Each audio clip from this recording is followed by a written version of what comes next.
નવસારીના ભાઠા ગામની પ્રાથમિક શાળાને ગ્રામજનોએ કરી તાળાબંધી. છેલ્લા 1.5 વર્ષથી આચાર્ય ન હોવાના કારણે ગ્રામજનોમાં રોષ.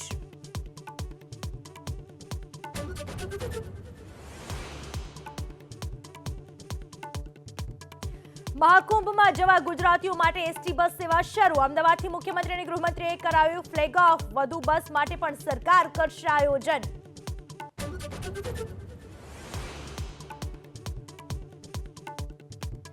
મહાકુંભમાં ગુજરાતના સાધ્વી ગીતા હરિ બન્યા મહામંડલેશ્વર. પંચાયતી નિર્મલ અખાડાના પ્રથમ મહિલા મંડલેશ્વર તરીકે ગીતા હરિનો કરાયો અભિષેક.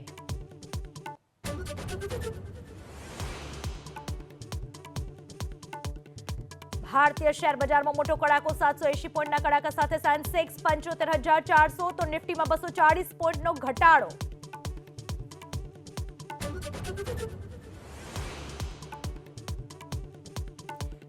અમેરિકાના રાષ્ટ્રપતિ ડોનાલ્ડ ટ્રમ્પને સોશિયલ મીડિયા પર ધમકી આપવાના આરોપમાં શખ્સની ધરપકડ. એટકિન્સે કરેલી ધમકીની પોસ્ટ બાદ FBI અને સિક્રેટ સર્વિસ હાઈ એલર્ટ.